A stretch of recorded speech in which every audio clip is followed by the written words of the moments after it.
दोस्तों, आजकल कहीं से भी लड़कियां किसी लड़के से कम नहीं हैं, लेकिन हमारे समाज में छोटी सोच वाले लोगों की भी कमी नहीं है। दोस्तों, इसी विषय में आज हम आपके लिए ये कहानी लेकर आए हैं। दर्पण के सामने बैठी सिया खुद को निहार रही थी।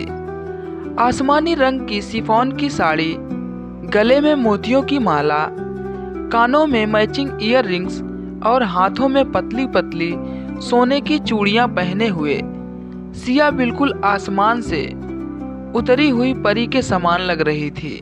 माथे पर छोटी सी बिंदी लगाते ही उसका सौंदर्य जैसे खिल उठा। सिया एक मल्टीनेशनल कंपनी में सीईओ के पद पर कार्यरत 25 वर्षीय आधुनिक विचारों वाली किंतु माता पिता के नियंत्रण में पली एक मितभाषिणी युवती थी। बचपन से ही वह कुशाग्र बुद्धि की बालिका रही थी। प्रत्येक कक्षा में अव्वल आने के कारण वह सहपाठियों व शिक्षकों की प्रिय थी। पिता ने सिया व उसके छोटे भाई को पढ़ाने लिखाने में कभी कोई कसर नहीं छोड़ी। बच्चों को योग्यता अनुसार मनपसंद विषय चुनकर आगे पढ़ने के लिए सदा कोशिश किया। उनका मानना था कि बेटा हो या बेटी, एक पिता की पूरी जिम्मेदारी है कि उन्हें शिक्षित कर अपने पैरों पर खड़ा करे, जिससे वे जीवन संघर्ष में विजयी हों।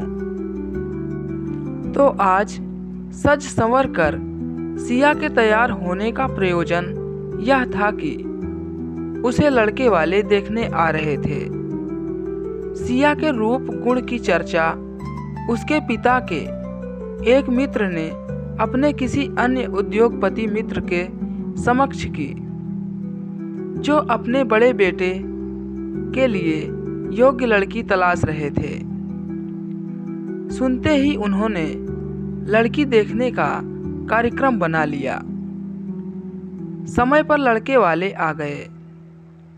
लड़का, जिसका नाम वेदांत था, अपने माता पिता व एक अन्य चचेरे भाई के साथ सिया को देखने आया। चमचमाती मर्सिडीज AMG से घर के बाहर आकर रुकी। महंगे ब्रांडेड कपड़े व सेंट की भीनी भीनी महक से घर में रौनक सी आ गई थी।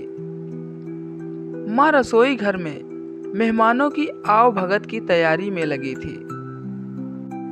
रसोई घर से आती स्वादिष्ट व्यंजनों की सुगंध व मेहमानों की चकाचौंध भरी लदकत किसी शुभ सूचना का संकेत दे रही थी। माँ के साथ सिया, हाथों में चाय की ट्रे था। माँ ड्राइंग रूम में प्रवेश करती है। लंबी छरहरी काया वाली आकर्षक सिया को देखते ही सब ठगे से रह जाते हैं। दोनों पक्ष के लोग आपस में एक दूसरे के परिवारों की जानकारी प्राप्त कर रहे थे। सिया और वेदांत की एक आध बार नजर मिली, पर सिया ने नजरें झुका ली। वेदांत का छोटा भाई उसे चिकोटी काट कर मुस्कुरा रहा था और उसका चचेरा भाई सारे वातावरण को खामोशी से निहार रहा था। तभी वेदांत की माँ, जो कि कीमती साड़ी और जेवरों से सुसज्जित थी, सिया की ओर उन्मुख होकर उसकी पसंद नापसंद, उसकी शिक्षा और घर गृहस्थी के विषय में उससे पूछताछ करने लगी। सिया से बात करके उनके चेहरे पर संतुष्टि के भाव तैर गए और वेदांत से बोली, बेटा, अब तुम भी कुछ बात कर लो। वेदांत तो जैसे इसी प्रतीक्षा में था। सिया की हॉबीज, घूमने फिरने की पसंदीदा जगहों और खाने पीने की आदतों के बारे में बातचीत करने के बाद वह मुद्दे की बात पर आ गया। वह बोला, सिया जी, अब आप अपनी नौकरी से इस्तीफा देने की तैयारी कर लीजिए। सिया ने प्रश्नवाचक निगाहों से उसकी ओर देखकर पूछा, क्यों भला? वेदांत मुस्कुराकर बोला, देखिए, हम दोनों एक दूसरे को पसंद हैं, तो समझिए कि शादी होना लगभग तय है, और शादी के बाद तो आप नौकरी करेंगी नहीं। जी? सिया ने प्रश्न किया। जी भला, शादी के बाद आपको नौकरी करने की क्या जरूरत? डैड का इतना बड़ा कारोबार है, हमारी अच्छी खासी आमदनी है, आप तो बस घर में रहकर घर संभालिएगा। वेदांत ने जैसे अपना निर्णय सुना दिया। लेकिन मेरी जिंदगी भर की पढ़ाई, मेरा करियर, आज मैं जानी मानी कंपनी में जिस मकाम पर हूँ, वहाँ तक पहुँचने के लिए मैंने जो मेहनत की है, उसका क्या? उसे ऐसे कैसे छोड़ दूँ? सिया ने प्रश्न किया। अब तक सब लोगों का ध्यान इन दोनों की बातों पर केंद्रित हो चुका था। वेदांत की माँ सिया को समझाने के अंदाज में बोली, बेटी, हमारे यहाँ किसी चीज की कमी नहीं है। अगर तुम रोज नई साड़ी और नए जेवर भी पहनोगी, तब भी हमें कोई फर्क नहीं पड़ेगा। आंटी जी, बात नए कपड़ों और जेवरों की नहीं है, बात है मेरी प्रतिभा, मेरे अस्तित्व और मेरी अपनी पहचान की। सिया को इतना मुखार होते देख वेदांत कुछ असहज हो गया। उससे नियंत्रण न रखा गया और वह बोल ही पड़ा, किस पहचान की बात कर रही हैं आप सिया जी? औरत की असली पहचान उसके पति के सामाजिक रुतबे से होती है। श्रीमती शर्मा, श्रीमती पांडे, श्रीमती शुक्ला, बस यही होती है एक औरत की पहचान। और हम कर तो रहे हैं आपकी हर जरूरत पूरी, पाल तो रहे हैं आपको उम्र भर के लिए। छनाक, सिया के हाथों में पकड़ा हुआ शरबत का गिलास जमीन पर गिरकर चूर चूर हो गया।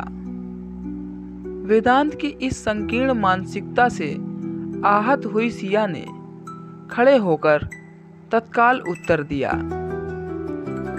किसी पंछी के पंख कतर कर उसे पिंजरे में बंद करके दाना डालने को आप पालना कहते हैं? अच्छा हुआ जो मुझे पहले ही आपकी इस संकीर्ण मानसिकता का परिचय मिल गया। हाथ जोड़कर सिया बोली, माफ कीजिएगा, मैं इस विवाह के लिए सहमत नहीं हूं। सिया की मां बेटी से कुछ कहने को तत्पर हुई, पर उनके पति ने उन्हें इशारे से मना कर दिया। सिया हाथ जोड़ मेहमानों से मौन विदाई लेकर जाने के लिए मुड़ी। मेहमानों ने भी आंखों आंखों में एक दूसरे के चलने को कहा और उठ खड़े हुए। लेकिन एक शख्स जो इस सारे घटनाक्रम को चलचित्र की भांति देख रहा था, वह था वेदांत का चचेरा भाई पृथ्वी। वह अपने स्थान से उठकर सिया के सामने पहुंचा और वहां उपस्थित सब लोगों से बोला, मैं आप लोगों से कुछ कहना चाहता हूं। सिया बोली, मैंने इस रिश्ते के लिए अपना स्पष्ट निर्णय बता दिया है, अब कुछ भी कहना व्यर्थ है। वेदांत और उसके माता पिता के चेहरों पर खींच और चिढ़न प्रकट हुई।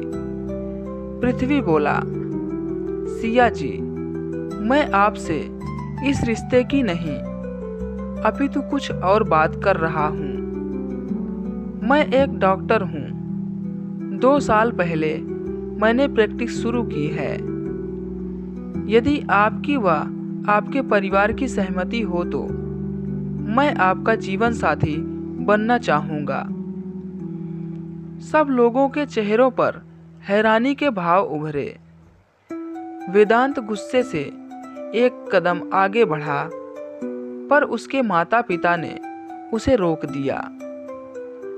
पृथ्वी ने फिर कहना आरंभ किया, आप सब कृपया यह ना समझे कि वेदांत भाई की बात बिगड़ने का मैं लाभ उठा रहा हूँ। दरअसल मेरे परिवार वाले भी मेरे लिए लड़की तलाश कर रहे हैं, पर मेरी पसंद सिया जी जैसी लड़की ही है, जो पति के स्टेटस पर निर्भर होकर ऐशो आराम की जिंदगी बिताने पर नहीं, बल्कि अपनी काबिलियत के दम पर स्वयं की पहचान बनाने में विश्वास रखती हो, ताकि वक्त पड़ने पर वो कंधे से कंधा मिलाकर चले। और देखिए, किस्मत से ऐसी लड़की मुझे अचानक ही मिल गई। फिर वह सिया के माता पिता से मुखातिब होकर बोला, अंकल आंटी जी, मेरी माँ और पिताजी रिटायर्ड स्कूल प्रिंसिपल हैं और मेरी एक छोटी बहन है जो अभी पढ़ रही है। यदि आप आज्ञा दें तो मैं उन्हें लेकर यहाँ रिश्ते की बात करने उपस्थित हो जाऊंगा। परिस्थिति के इस नाटकीय घटनाक्रम से सिया का परिवार हतप्रभ रह गया। जी, आप सब सोच विचार कर आराम से जवाब दे दीजिएगा। आखिर जीवन साथी चुनना पूरे जीवन का प्रश्न है। चलता हूँ सिया जी।